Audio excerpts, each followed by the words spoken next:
کہ پچھلے ایک دو دن سے ایک غیر ضروری جو پروپیگنڈا ہے وہ یہ کیا جا رہا ہے کہ کوئی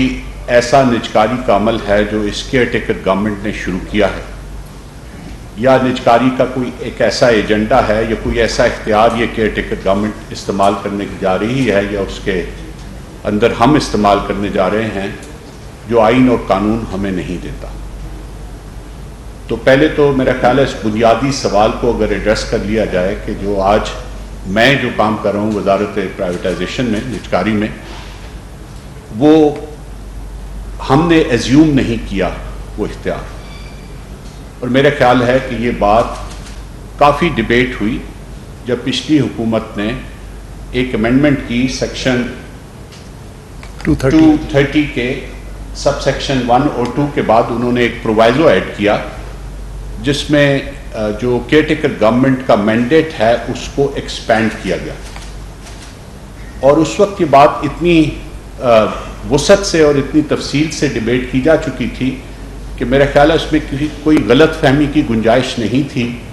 کہ اس میں کلیئرلی یہ لکھا گیا کہ یہ چیزیں اب caretaker government in view of the circumstances that exist, اور جو بعض چیزیں ایسی ہیں جو انتہائی اہمیت کی حامل ہیں، تو اس پروسیس کو صرف کنٹینیوٹی کے لیے وہ جاری رکھیں گے، اور اس کو جو چیز تکمیل تک پہنچنے والی ہے وہ تکمیل تک پہنچے گی، جو نہیں پہنچنے والی نہیں پہنچے گی۔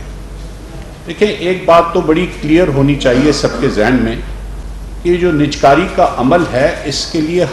ہر مرحلے کے لیے ٹائم لائنز ہیں، اور وہ ٹائم لائنز کوئی سکپ نہیں کر سکتا۔ لہٰذا یہ کہنا، میں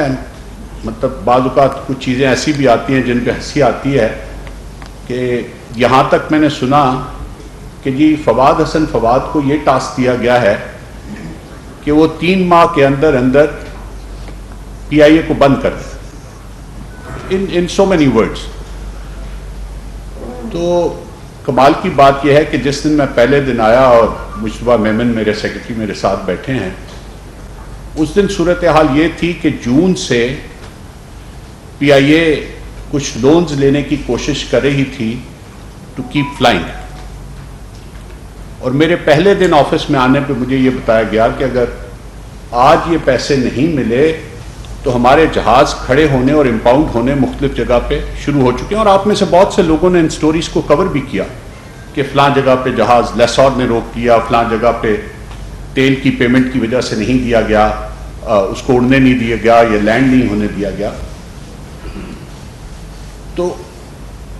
48 گھنٹوں کے اندر اندر وہ کام جو جون سے اب تک نہیں ہو سکا تھا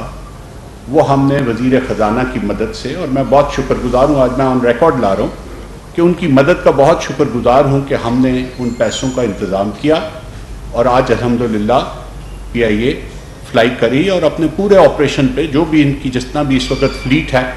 اس کے مطابق وہ فلائی کرے، اور اس کے ساتھ ساتھ اس کی بہتری کا بھی پلان ہے۔ تو میری صرف درخواست یہ ہے، آج چونکہ میرا آپ کے ساتھ پہلا موقع ہے، کہ دیکھیں ان سب چیزوں کا بہت اثر ہوتا ہے۔ صرف اس چیز پہ اثر نہیں ہوتا کہ کسی نے میرے پہ کوئی اسپرشن کاسٹ کر دی یا کچھ اور کر دیا، یہ لسٹڈ کمپنیز ہیں، ان کی ایک ویلیو ہے، اور وہ ویلیو متاثر ہوتی ہے جب اس طرح کی باتیں کی جاتی ہیں۔ تو پہلی اور بنیادی بات تو یہ ہے کہ جو ہم آج کر رہے ہیں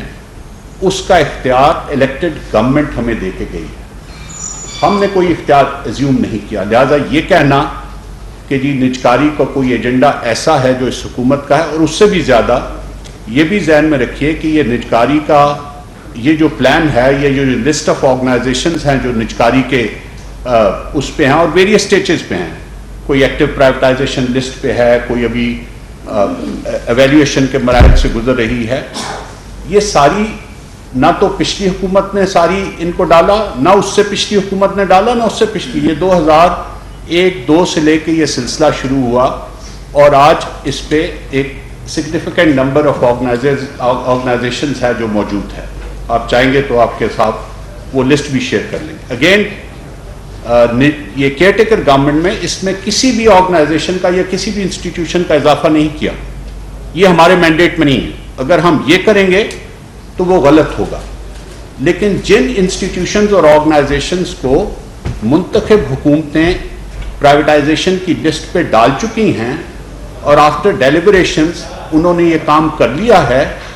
ان کی نجکاری کے عمل کو آگے بڑھانا جب تک ہمارے پاس اس کا مینڈیٹ ہے. اور جس طرح اسد علی صاحب نے کہا کہ ہم سب کے لیے یہ بہت خوشی کی بات ہے. سر کیا کہہ رہے ہیں کہ ابھی بھی اس کے لیے 10 ارب روپے کی گرانٹ جاری کی گئی ہے، اس کی نجکاری کے لیے کیوں نہیں کوئی پلان فائنل کیا جا رہا ہے؟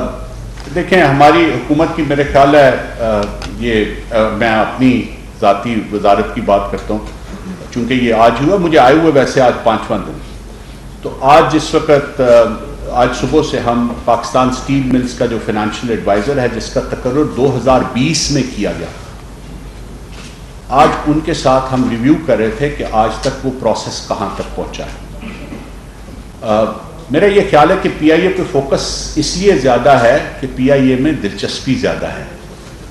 ادروائز ہمارا فوکس ان تمام اداروں پہ ہے جو ہمارے پرویو میں الیکٹڈ گورنمنٹ دی گئی ہے. لیکن نیچرلی ساری چیزیں ہم جو اس میں سے اکلوتی پرائورٹائز کر رہے ہیں وہ اس نقطہ نظر سے کر رہے ہیں کہ کون سی چیز ایسی ہے جس میں سب سے زیادہ نقصان ہو رہا ہے اور جس کو جلدی سے جلدی کم کیا جا سکتا ہے. یہ پرپس ہے. تو پہلی بات تو یہ ہے کہ جو پاکستان اسٹیل ملز ہے اس کے اوپر ایک پری کوالیفیکیشن کا پروسیس 2020 میں ہوا. اس سے پہلے ایک فائنینشیل ایڈوائزر کا تقرر اس وقت کی حکومت نے کیا اور جو پری کوالیفیکیشن کا پروسیس ہوا اس کے بعد اس کے نتیجے میں 4 پارٹیز، چاروں کا تعلق چین سے تھا، وہ کوالیفائی کی. لیکن جب یہ سلسلہ آگے بڑھا تو اس وقت آپ کو پتہ ہے کہ اس دوران میں